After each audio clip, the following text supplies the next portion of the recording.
Okay, now the second part, we're going to do the barrels and the trigger linkage. Also, the TPU part is called casing retainer. Okay, let's remove the support first. So I'm using 3 support here, so it's very easy to remove. There is a bit of a built-in brim here, so just get it off, like so. And couldn't hurt to make sure everything is clean, like this. And check inside if you have some string problem like I'm having here. Just clean it with the rod. So I just clean it with the rod, and right now we don't have any string there. So that's the barrel. And then for the trigger linkage, you're gonna see a bit of a support here. So just gently just remove that. And then again, you're gonna see a bit of built-in brim here on the edge. You can just snap that off with your fingertip, or you can just debird.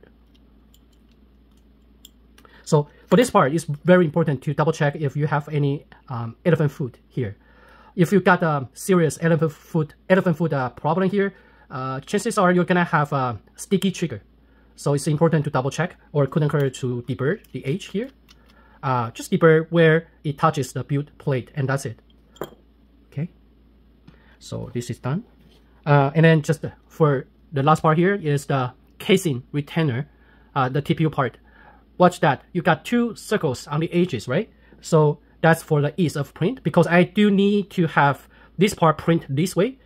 Its TPU is durable, but if you print like this, chances are after hundreds of shells going in and out, rub against this, you're gonna have some problems, some fray here that will affect the smoothness of the shell going in. So it has to be print this way. Okay, it's easy. For a post processing, you just get this nipper, just push the edge against here, right? And just cut the round circle clean off, like this. And here too. So just cut it. Now you have a perfect part here. And you're gonna see this, right? See the square hole here? So make sure, because it's off center, so make sure you put it in right. Put it in like this. If you get it in right, it should sit flush to the bottom of this. Okay, now take the assembly that we just did, the air compression unit, the cylinder assembly, and then take the super glue. So we're going to glue these 2 together. Make sure the retainer, the casing retainer, is in the right position, and then just put glue on to the surface here. Focus more on the around the circle, not inside the circle, around the circle. Okay, put more glue on, and then right, it's idiot proof. You have the shape here, right? So just put it in, drop it in, push that. Make sure you push that all in, and if everything is aligned, you should be able to see it sits flush to the edge here, like so. Now, still, it's not gonna be visible, so feel free to put some glue around here, like so. And then just let it sit and dry for good 20 minutes. And also couldn't hurt, before you put it away, put it aside, just make sure everything sits tight and in place. Okay. Let's just put it aside, and we'll be back in 20 minutes.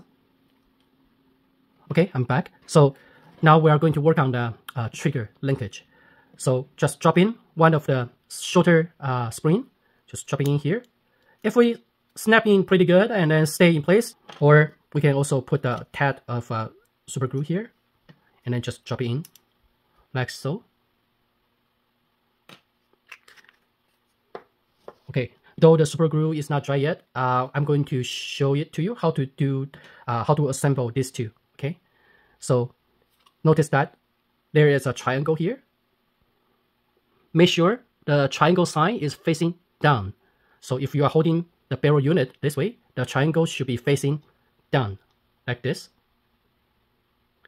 So use the flex of this and then just put it in this way and then turn.